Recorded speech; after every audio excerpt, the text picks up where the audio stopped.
I'm super jazzed about diversity and inclusion. And my excitement often pushes people back, but not Michelle. She stuck with it, and we became fast friends. I devoured her book, The Fix. And since then, we've been, talking a lot about innovations in the way that folks approach diversity and inclusion in the workforce. I think Michelle is one of the more innovative thinkers I've ever met. And I think you'll agree at the end that her approach to creating equity in the workplace and beyond is new, elegant, and kind of fun. So for those of you who are new to ALF, because I know that this isn't solely restricted to senior fellows, welcome. ALF is an organization that has about 10 chapters across the United States. If I understand it correctly, close to 4,500 senior fellows, and these are leaders of leaders from across the United States. We're going to give you all a chance to get out into breakout rooms. You guys are going to have a chance to dialogue with each other. And so hopefully you can build some close connections. I'll be here throughout the way, and Michelle's going to share her knowledge as well too. So with that, I think what I want to do is hand it over to Michelle to introduce herself a little bit briefly, but then start her keynote. Thank you so much, Jon. It's such a privilege to be here today and to be here with all of you. So first off, I just want to thank you all for gifting me your time. I know how invaluable that is. And I wanted to actually share where my journey began. So I've been researching how inequality works in organizations for the last 10 years. I run my own business, Equality Forward, linked to my theory of change and how you drive cultures that value difference, what I call cultures of equality. And my journey really began about 15 years ago when I was a manager for the first time in a large multinational organization. And I walked into the kitchen at work and my boss is standing on the other side of the kitchen, and it's pretty packed. It's lunchtime. People are, doing what people do in kitchens at lunchtime. A lot of men, because it's a male-dominated organization. And all the people who report to me are sort of standing around my boss chatting with him. And he picks up a kitchen tea towel and he kind of puts it into a ball and he throws it across the room and it hits me in the face. And it was quite comical, I guess, at the moment. And then he says, "Hey, Michelle, you're a woman. Why don't you wash the dishes?" And it was like one of those scenes in a movie where it just goes quiet. And everybody's looking at me thinking, how's she going to respond? And that was the moment I realized it didn't really matter that I was on my 5th degree. It didn't really matter that I had more experience, high performance ratings. None of that mattered because my difference was forever going to be a barrier to my advancement at work. And it was going to be the reason I would be continually devalued in this organization. And so that was the moment I wanted to understand, what is it about the way workplaces are hardwired that creates inequality? And how can we create environments where we not only bring diversity into them, but more importantly, we value the diversity once it's in the organization? And so that began my journey of researching it. And it's been a pretty hideous journey of reviewing over 3,000 academic journal articles, having over 72 interviews, each an hour and a half long with over 100,000 data points. But I can finally say that I understand how inequality works. And the message I have for all of you today is that this is not a women's problem, a men's problem. This is an everybody problem, because here's the thing about these inequality moments. And I want you to think about what yours might be, because research shows pretty much most of us, 96% of us at any one point, have witnessed or experienced inequality in organizations. And it's those lived experiences, like my kitchen tea towel moment, that make up our lived experience of organizational life. So those moments matter. Those are culture defining moments. And the reason inequality is everybody's problem to solve, because one of the most interesting research findings that's out there, and I don't know why we don't talk about it enough, is that simply witnessing inequality, so the men standing around the kitchen table who didn't say anything, witnessing it has the same detrimental impact on your mental and emotional well-being as if you yourself had experienced it.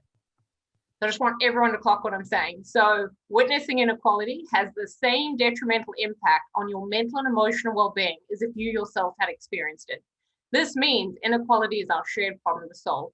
And why is it that it has the same detrimental impact? Because nobody wants to feel that their difference is potentially an opportunity or threat for their organization to discriminate against them. It creates this imbalance in terms of psychological safety. People don't feel safe to be themselves. They don't feel like they're going to be valued for that. So it eats away at culture. Those moments add up and they matter. So when it comes to understanding the context that we're working in most organizations, it's pretty fair to say that current DNI solutions are not working. And I don't say that lightly. I say it having research, particularly in the United States, with SHRM. We did a survey of over 832 human resource executives who work in the DNI space and asked them questions about, how effective are these DNI initiatives? And most, around sort of 60 to 70%, said current solutions like unconscious bias training, like women-focused recruitment targets, like maternity leave, paternity leave, having a minimal impact at best. They don't result necessarily in sustainable long-term changes to inequality. And I think it's really interesting that annually, according to McKinsey, we spend about $8 billion on DNI initiatives, yet at any one time, 40% of employees feel isolated, feel excluded, feel discriminated against. So clearly what we're doing isn't matching the outcomes we want to solve for. And for me, this really hammers home the point that DNI initiatives are not only failing our organizations, but they're failing men and women. So when we think about current DNI approaches, they tend to be split. They tend to be focused on what I call fixing women or individual focused solutions like women's only networking, women's only development programs, women's only coaching, mentoring, sponsorship programs, or they focus on sort of the policy and process level of an organization. So what hiring policies can we put in place? What hiring practices can we put in place? But we can't think our way out of inequality. It's a lived experience. And so that's why, my research I replicated with SHRM, the Corporate Leadership Council did the same survey back in 2005 and found the same results. So more than a decade later, nothing's really changed. And so DNI initiatives for me aren't solving the problem of inequality because they don't actually understand what the problem is they're trying to solve for. And if you don't believe me, go and ask your DNI teams, go and ask leaders, more importantly, hey, how does inequality work at work? And chances are most people won't be able to explain that to you. To be fair to everybody and let you off the hook, I didn't understand it. It's actually quite simple and it took me a very long time to understand. So hopefully today you'll get a sense of, how does inequality work in organizations? And put really simply, and this is going to be embarrassingly simple, but organizations were never designed for difference. So if we go back into the history of organizations and we look at the 1950s, the industrial era, where you have a command and control transactional way of leading, and everybody's treated in the same way because by and large, everybody is the same. And so in those organizations, what matters in the industrial era? Efficiency, effectiveness in terms of having very hierarchical command and control operating structures. A lot of the theories, the management theories like Taylorism, informed those structures. And what happened is the idea, the shared perception of what good looks like, what I call success prototype, that shared perception was born back in the 1950s. The problem is research finds when we look at organizations today, when we're now in the innovation economy, we have a hangover of that shared perception. And so when research finds, when you think about what does good look like in organizations, by and large, most organizations, what you will think of is a white, middle-class, heterosexual, able-bodied male. But much more importantly than the demographic characteristics, what we associate, what our shared perception of what good looks like, tends to be somebody who's dominant, assertive, aggressive, extroverted, who's willing to make work the number one priority at the expense of everything else, who's free from dependent care responsibilities, and who's willing to engage in some exclusionary behaviors to get ahead. That is the shared perception of what good looks like. And research finds, even by the consulting firm Bain most recently, that around 95 to 97% of all organizations still have a deeply embedded prototype, right? The shared perception of what good looks like. Why does that matter? Because when leaders lead in a way that's aligned to the shared understanding of what good looks like, to be seen as competent, that encourages employees to do the same. And that then creates the entire lived experience of the organization that represents the success prototype. So let's go back to my kitchen example. What my boss was doing was actually engaging in prototypical behaviors, one of which is, engaging in some of those negative sort of exclusionary behaviors to be seen as powerful, to be aligned to that idea of what good, success, competence looks like. And so what we see in organizations is the lived experience of organizations is a direct result of leadership. This is the hardest thing for people to grasp. People's experience of inequality in your organizations is a direct result of your leadership. And that is because leaders drive culture through the behaviors they reward, endorse, support, ignore. And that then creates culture, creates the lived experience of inequality. So leaders drive culture, culture drives experiences of inequality. So what's the goal? What's the aim when it comes to prototype-based organizations? And how does it create lived experiences of inequality?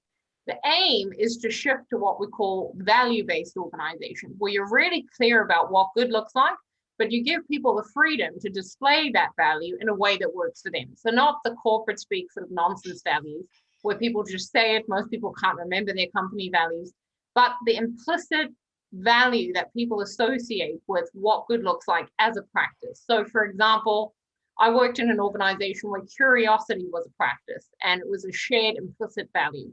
But how people displayed that was to be extroverted, dominant, assertive in meetings, and that then devalued difference. So you weaponize the value to actually filter out difference, so unhelpful, right? Because you're actually aligning it to a success prototype. But I've also worked in other organizations where they say, look, we value curiosity because we don't want people to be attached to outcomes. We want them to be open to outcomes. We want to harness the value of diversity. We want to innovate. And curiosity can be asserting yourself in meetings, but it can also be being quiet and listening and practicing sort of curious listening. It can also be sending an email. It can also be having a one-on-one.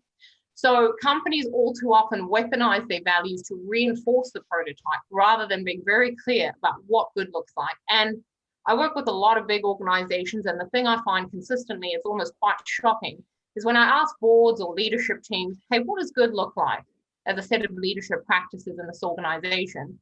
They don't have a shared understanding of that. And all too often, when it's not explicit, we default to the prototype. So the goal in organizations to drive a culture of equality where we value difference is to have the shared perception of what good look like very clear as aligned to a set of values. So that's how inequality works in organizations and how it creates barriers to people's advancement, or those lived experiences like my kitchen example, is the more you as an individual differ from the prototype, the more barriers you're likely to encounter trying to advance the work. So difference compounds or intersects to create sort of more barriers and more difficult barriers to overcome. And I want to share a quick example with you. So I'm a white woman.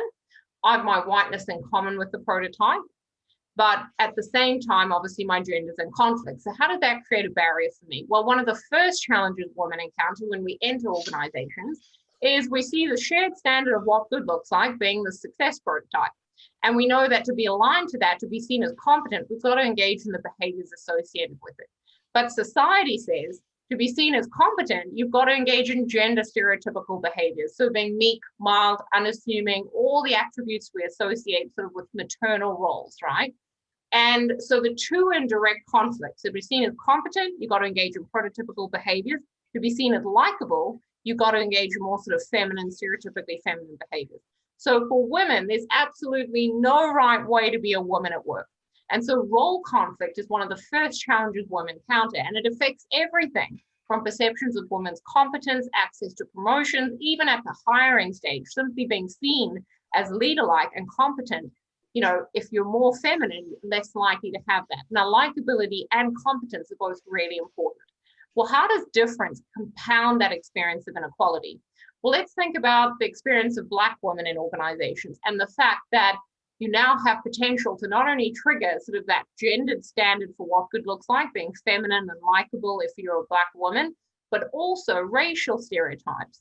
So for a Black woman, if she was to assert herself in a meeting, she could potentially trigger being less likable because now she's not engaging in feminine behaviors, and also potentially triggering racist stereotypes like the angry Black woman stereotypes.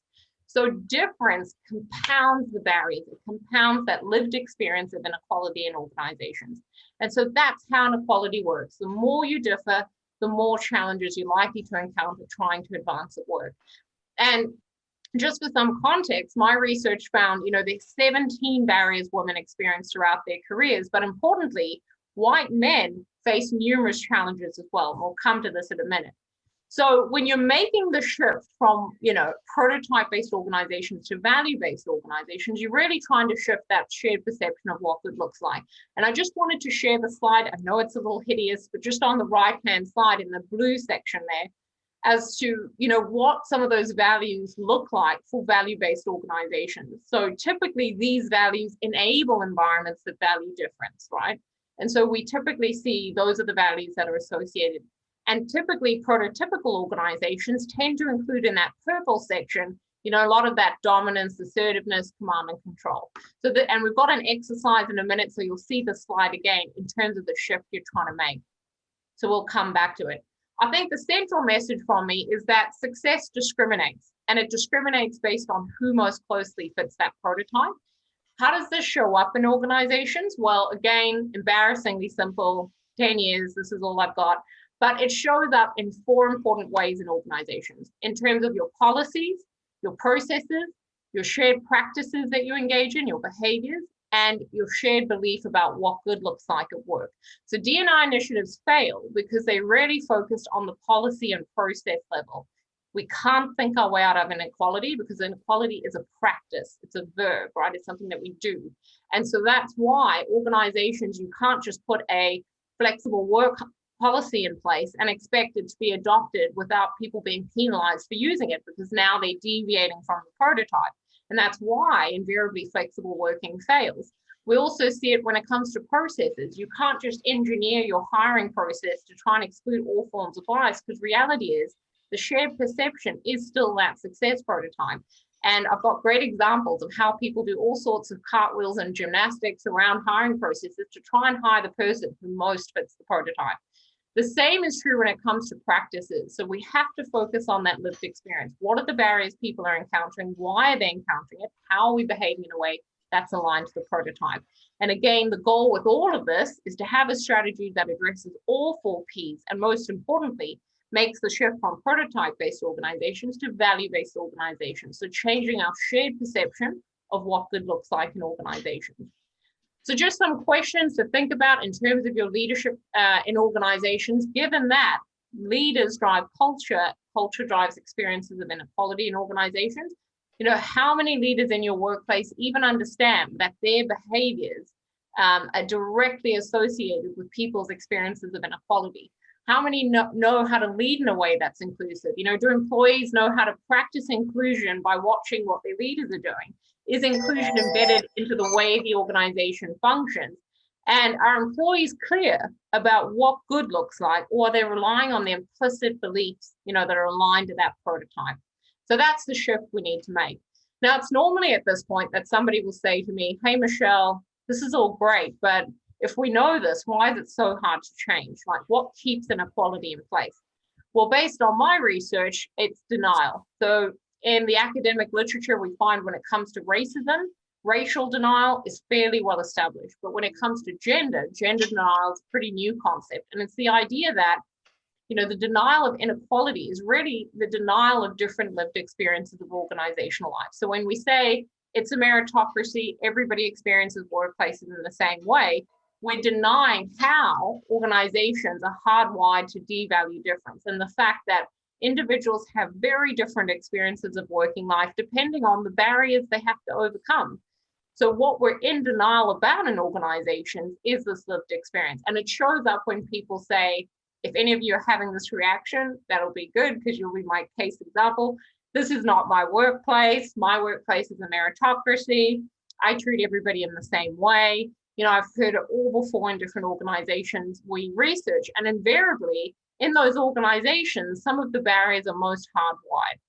The important thing to recognize is when we're tackling inequality, tackling that lived experience is what we need to solve for. And that means getting to know what the barriers are that women face in organizations and how that differs for all women. Getting to understand the challenges that inequality creates to men's fulfillment and men's advancement. In fact, I always say men need equality more than women do, because when you look at the fact that men are really tied to that outdated work ideal and the challenges that creates for them to be effective today, but more importantly, in the future world of work, we're in an innovation economy, you can't really lead in a way that's tied to that 1950s ideal. And the fact that living up to that 1950s ideal costs men. We find greater rates of depression, of mental health, of challenges, at work in terms of managing work and home life integration.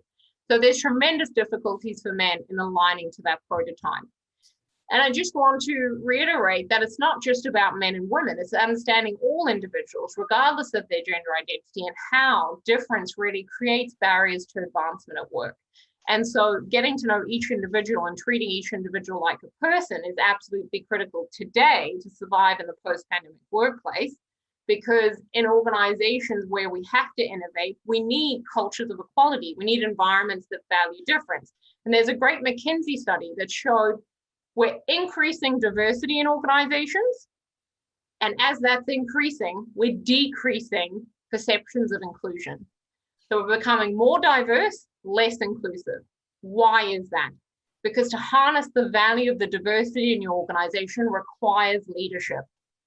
Leaders drive culture, culture drives experiences of inequality. So arguably, equality then is an invitation for leaders to lead.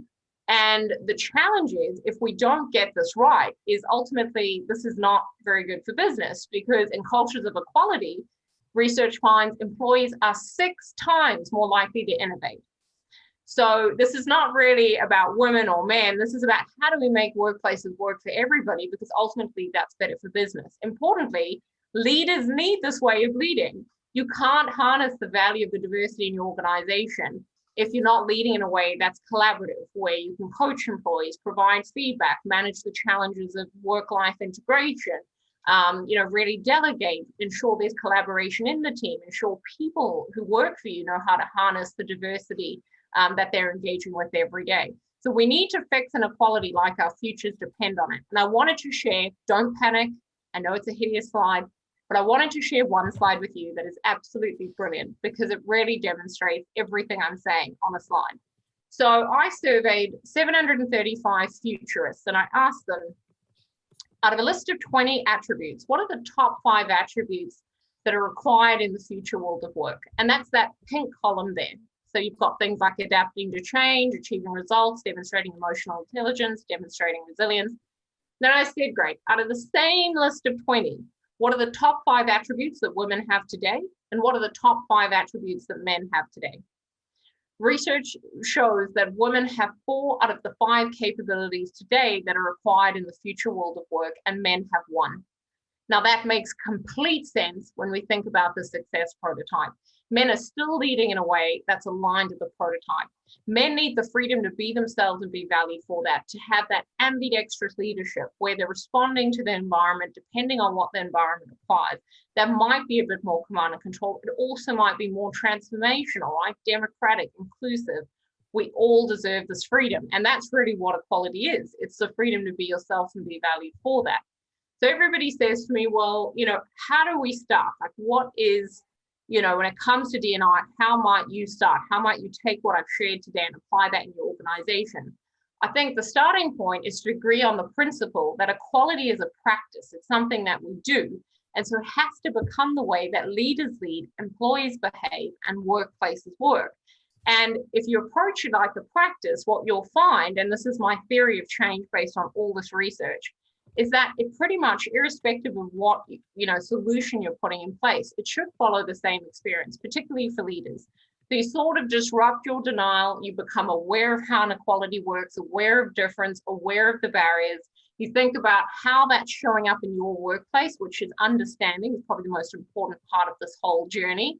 So how do you apply what I've learned today to your workplace? What is the prototype? What are your 4 Ps? How's this showing up? And then you take action based on that awareness and understanding. So that is the journey. You cannot jump to action unless you've done the work to understand how is all this playing out in my workplace? What are the barriers women are experiencing? What are the barriers men are experiencing? What are the barriers individuals who don't identify as male or female are experiencing? What is that lived experience of inequality that we're trying to solve for? And with that, I just wanted to share that my philosophy around this is any solutions you put in place, any actions you take, center on this idea that micro practices create macro changes. So when you're looking at how do we take action every day to create an environment that values difference, it starts with thinking about the equality journey. So I'm actually going to send you or send it to Jon, and he can share it, a copy of the slide. This is a leader's journey to creating a culture that values difference. And it starts with the awareness piece. So what does good look like in our workplace? How do we behave in a way that's aligned to that? And how do we make leaders understand that this standard is what they're held accountable for, and that really drives people's experience of your organization? And then how do you get leaders to lead in a way that's aligned to that, but in doing so, also encourage employees to do the same? And I've got about 5 leadership practices that I'm happy to talk through at some point that really drive that. A lot of them are centered on how you manage difficult moments, how you give feedback. Are you aware of inequality? Do you understand it? Do you take action every day as a leader to practice it? And then the final piece is then you align the rest of your 4 Ps to your values, not the other way around. So you align your policies and processes to your values. So hiring against the values, developing against the values, rewarding against the values, promoting against the values. You have a value-based organization. And the final piece, which I'm yet to see an organization do, is really look to embed the values across the business. So how does that become your distinct competitive advantage? What organizations don't understand is equality will either happen to you or you will be leading. It is the way that you're going to outcompete your competitors in an innovation economy because it drives innovation. And so the goal is, how do you apply this across your business? How do you integrate this as a business practice? So inclusive innovation as an example, or diversified suppliers, across all areas of business. So it becomes a fundamental way of working. So that is how inequality works in a nutshell. And I know we've got a bunch of activities. I'm going to hand over to Jon to lead us on the next section of today. So, Michelle, I want to unpack a few things before we send folks off into their small groups. And I love that you said a lot. And in our conversations, we we often talk about the nuances of it. But I want to see if I can boil it down just a little bit for some of the folks who are participating. One of the things that you and I talk about when we talk about success prototypes is this idea of sort of the Don Draper approach to defining what leadership looks like. And, I think that concept in its simplicity is beautiful. Can you talk a little bit about how Don Draper can epitomize what a success stereotype looks like and how it impacts the workplace? Yeah, look, so for anyone who doesn't know what Jon's talking about, because I haven't brought Don up to date. So when our shared perception of what good looks like, that success prototype, I always refer to that as Don Draper. Now, Don Draper is the main character from the TV show Mad Men. And the TV show is about a 1950s, 1960s advertising organization. And Don is literally the epitome of the prototype. So we love talking about the prototype, bringing it into real life. The one thing I want to say before I jump into the prototype is that women can live up to the prototype too. So it's really important to recognize that. So often, and this is quite a challenge for younger women when they look up to sort of leadership level and think, I don't identify with any of that. The challenge for women in living up to it is that it's a lose-lose scenario, because even if women align to the prototype and engage in those dominant assertive behaviors, what research finds is they still excluded from male networks, they still isolated, they still face backlash from people who they lead. And so, there's almost, again, no right way to be a woman at work. So I always say to women, the very best thing you can do is define for yourself how you want to lead. And I interviewed Jacinda Ardern as the New Zealand Prime Minister the week that she took office. And I said to Jacinda, hey, what do you want to be known for? And she turns to me and she says, kindness. And I was like, come on, Jacinda, come on now. And she was like, no, I'm serious. I want to be known as a leader that was kind. I want my government to be known as a government that issued policies that were kind and thought about the whole person. And in all honesty, look at her performance, the way she handled COVID, the way she handled the terrorist attack in New Zealand, where 51 people were murdered. And it was kindness. She's now known as a compassionate and kind leader that defied the prototype. So it is possible. I think for men, it's recognizing how the prototype costs them. So it's something that I think for me really upsets me, going through the research and seeing that men believe the number one barrier to their advancement at work are DNI initiatives focused on women. So I just want everybody to absorb that. So that's really telling us that, you know, with the initiatives we're putting in place, we're excluding men, which is madness. Men, maintain the dominant group in organizations. And the connection men need to make is, you're not doing this for me, you're doing this for you, because a more inclusive way of leading is a better way of leading, and you need that to survive and thrive in the future world of work. More importantly, living up to the prototype by engaging in the behaviors associated with it costs you. So it costs you in a number of ways. Like, there's 6 key barriers men face, and all of them really punish men. So I think for me, the thing about the prototype is make it personal, reflect on how you're behaving in a way that's actually aligned to the prototype, even if you think you're not. Like, really do that inventory and ask people who are working for you, hey, how am I showing up in a way that's maybe aligned to this? You know, what could I do differently to lead in a way that's more values-based? What would that look like? And I think this is a really, from my perspective, innovative way of approaching inclusion and diversity. Because what, in essence, I hear you saying is every organization has a success stereotype. Every organization has a stereotype, has this picture of a person who epitomizes success. And every individual has their own success prototype. And the delta between my personal success prototype, or the way that I naturally show up, and the success prototype of the organization, can create that friction. And so part of the journey, I think, the leadership journey that you're talking about, is getting folks to kind of recognize those prototypes for success and see how they're positive and negative. I wanted to ask a really specific question of you, though, because this is a fun thing. You talk about moving from sort of a prototype-based organization to a values-based organization. I work at an organization that a lot of people say is very values-based. One of the things that we pride ourselves on is this concept of curiosity, and enabling and saying we're rewarding people who are curious.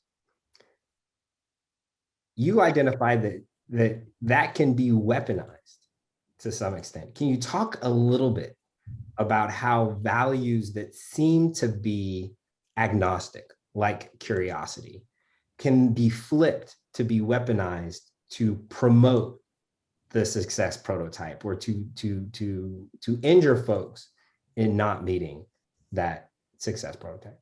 Yeah, so I've got a couple of things to say, even on your first point, which is that, so I've worked and lived all over the world: Syria, Libya, Malaysia, America, spent 10 years in America. So all over the world. And based on my experience, success prototypes are pretty consistent. So the Don Draper ideal is actually pretty consistent, irrespective of your culture, but that's not good enough, taken on my anecdotal perspective. So based on research over the last 30 years has shown, irrespective of operating context, irrespective of culture, irrespective of where you're working, when you think of what good looks like, men and women, you're going to think of that Don Draper ideal. To your point on curiosity, why does that matter? It matters because it doesn't actually, irrespective of what values your organization has, invariably organizations weaponize the values to align it to the prototype. So they say, and I know the organization around curiosity in Northern American countries, when I've worked with them on their values, a lot of them will say, look, we're really inclusive, we're really diverse, we take this seriously. You know, they fancy themselves quite advanced. And then I'll say, okay, what are the values? How do you demonstrate that? And there's really explicit ways you demonstrate the value, and invariably that reinforces the success prototype. So one organization is a tech organization I just most recently worked with, And we're talking about curiosity. And one of the women said, this really makes me think maybe we are exclusionary, because we do in brainstorming sessions, we get out a whiteboard and force everyone to share their idea. And I was like, yes, not only does that not support, cross-cultural differences or individual differences in terms of introversion, extroversion, cultural differences in terms of what's appropriate. I'm a New Zealander. I'm much more likely to sit back, let everyone speak first. It also doesn't accommodate neurodiversity. So neurodiversity, some people need a little bit of time to absorb the question and think about it in order to ideate. So now they're looking at different ways to, enable the value of curiosity, enable the value of innovation, but allowing for difference and accommodating difference. So I think, to your point, absolutely have the values, but what you want to avoid is being very prescriptive as to how they're displayed. I think what we don't do with values is say, why is curiosity important? So why is curiosity important in your organization? Well, here's why. Okay, great. Let's have that be outcome focused rather than prescriptive on the behaviors. And that's really the goal with values. So I think this is an important point to, recognize the pivot that your approach asks leaders to make. It's the pivot from saying, I reward curiosity, and curiosity looks like X. Good leaders will say, I reward curiosity, and I am eager and hungry to see how curiosity can show up in multiple different ways. And recognizing that as a leader, if I can reward people whose curiosity shows up in a bunch of different ways, I'm going to be a better leader because I'm encouraging innovation. But I'm also going to create a culture of equality on my team, because the extroverts and the introverts will be rewarded for their curiosity, not because they're a curious introvert or a curious extrovert. Is that kind of a fair way to and I mean, practically, if we just think about your average manager in an organization, how do you apply this? Well, let's think about curiosity. What I would do is I would say, what could all the different ways curiosity look like? And then when I'm interviewing somebody, hiring them into my team, I might say, curiosity is one of our values because, and share why, right? So why we value it. And then say, tell me a bit about how you demonstrate that. Have you got examples, right? And then when it comes to developing people, great way to give feedback. Hey, curiosity is important to us because of this. We're not seeing those outcomes. So tell us how you're going about curiosity. How are you demonstrating that in your work? Same with promotion. So advancing people based on the values. So I think values in action are probably the most critical weapon companies have to align behaviors to one that values difference. And when leaders clock, hey, the values are your friend, they allow you to hire, promote, reward, and value difference in your team, and kind of align people to the impact you're wanting them to have through those behaviors, you're golden. But it's just organizations really struggle because they make, 8 values and they're corporate and they mean nothing, John. And it's nobody can even name the values. Yeah, I'm a huge fan of culture kills policies, and the way you act always trumps the thing that you put on your website. And so you and I are right there together. So now I think is a good opportunity for us to kind of let y'all play with the tools that we've just given you around how to become a better leader. And so Kemi is going to put you. I'm going to hang out here with Richard, Akemi, and Michelle, but Akemi is going to put you in breakout rooms. And this is what I'd like y'all to do in the breakout rooms. It's to begin the process of exploring what real leadership looks like for you and for your organizations. So in these breakout groups, what I'd like y'all to do is I would like y'all to answer 2 questions. And in going about answering these 2 questions, we want y'all to participate in sort of the dialogue guidelines, right? Which is, be curious about what your colleagues are talking about. Stay involved in the conversation. Focus in on what the people in the room are saying. And then make sure everybody's participating. Make sure everybody has an opportunity to kind of share what their success stereotype is, what their values are. And then above all else, for this to really work and for people to be vulnerable, they have to trust that what they're going to share doesn't leave that breakout room, doesn't leave this session. And so if you make that promise to the folks in the room and to me, I think that this will be a much better and more valuable experience for everyone. So think about these guidelines as you go in and try to tackle these two questions that we want y'all to grapple with. I think Kemi's going to send these to you in the breakout rooms, but let me read them to you so that you can appreciate, I think, what we're trying to do. So the first question is, in your organizations, what are your success prototypes? So what are your Don Drapers? What are your definitions of prototypical success in your organization? Can you identify them? Can you describe them? What do they look like? And what's yours? The second question, and I think this one's super fun for me, but the second question is, then can you identify what your company's core values are? Looking at the success stereotypes or prototypes and looking at what the organization's core values are. Are the core values things like curiosity and candor and good communication, integrity? And if so, do we allow in your organization people to show those values in a multitude of ways? To show those values in a way that's authentic for them based upon their background or even their culture. And so as y'all look to have the conversations and answer those two questions, after that, we're all going to come back. I'm going to poke everyone with a stick, like I like to do, about what did y'all talk about? Some of you I know, some of you I don't. I might call on the people I know, I might call on the people I don't. But the more important aspect of returning from the breakout sessions is to make sure that as a community, we were able to hear what were some of the things that y'all came up with and what were some of the more important takeaways that you might have for us and others in the room. So with that, Kemi, do you want to drop these folks into breakout on our group? Sadly, we're about at the end of our time. And I want to, before I close off, give Michelle an opportunity to make a few parting comments and to share her experience this morning. I think my main message is, if you're going to take anything away today, recognize that ultimately when it comes to this work, more equal workplaces serve to benefit you. And the reason I say that is because a lot of the work when it comes to leaders, when even DNI practitioners, can be super performative.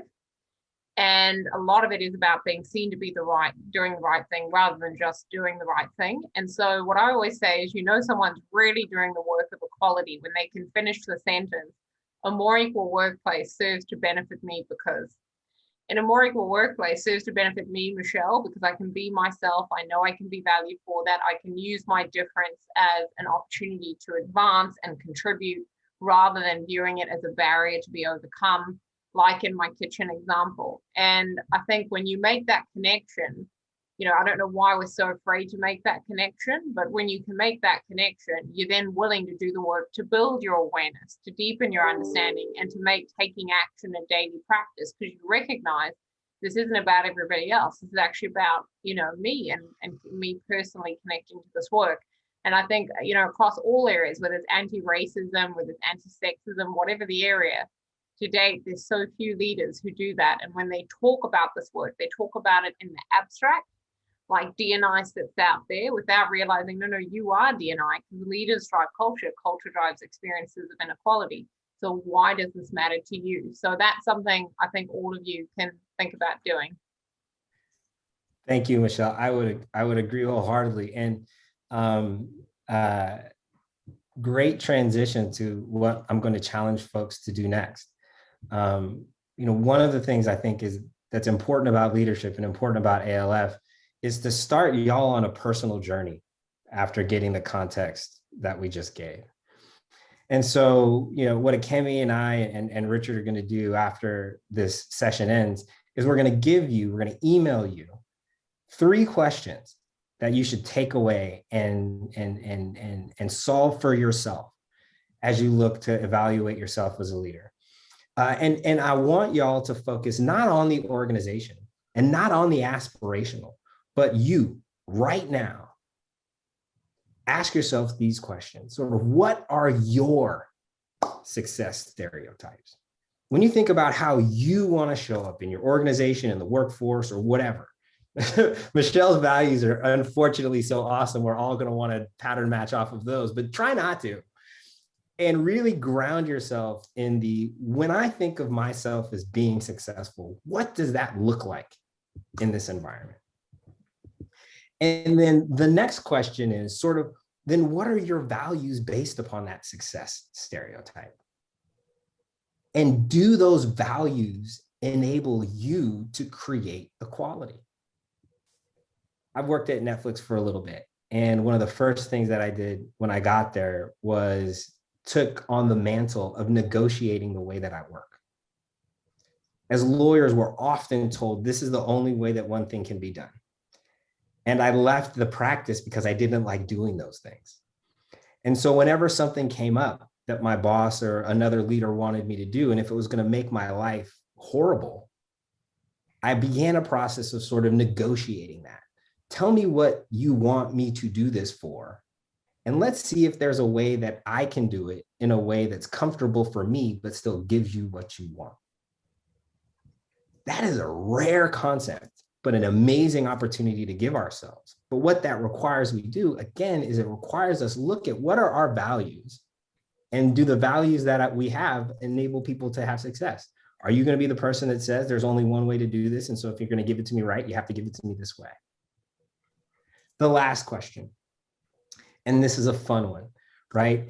Do your values allow folks that you work with to show up in a way that's right for them? A massive pivot for me when I moved from being an in-house, being at a law firm to being in-house was I got to wear jeans and t-shirts and Jordans every day. That was a massive pivot. If I could have done that at the law firm, I probably would have stayed there a little bit longer. But interestingly, the way I dress when I'm in the office has very little to do with my success and ability to do my job. The only reason I was wearing slacks, button-ups, and loafers to the office was because the white dude who was my boss was wearing slacks, button-up, and loafers. I don't even like loafers, but I was wearing them into the office. And so think about that. What are your values? And do the values that you have as a person enable people to show up in the ways that are authentic for them? I think Akemi dropped those 3 questions in the chat. If you want to copy and paste and put them in a document, that's great. I think we'll also follow up with an evaluation, and hopefully we can include those 3 questions as a reminder to y'all. Look, I had a blast if you didn't already notice. Thank you so much, Michelle, for kind of carving out 90 minutes of your evening and delaying your dinner to hang out with us ne'er-do-wells. It's always a pleasure hearing you speak. And hopefully this isn't the last time you can share some of your amazing insights on diversity and inclusion to the folks at ALF. And then for everyone who attended, my goodness, thank you so much. The small group was fun. The conversations was great. Hopefully y'all had an opportunity to learn something good and new. And please, we're going to send you an evaluation. We want to hear from you. Tell us what you thought about this. Email me feedback. Let me know if there's a way that we can make this better, or if there's an aspect of this conversation that you would like to continue. We're here to serve leaders, and I think this is one good way for us to do it. With that, I'll give you all your morning back. I'll stick around if folks have questions, but thank you. Thanks, everybody. Have a good one. Bye. Bye. Bye-bye.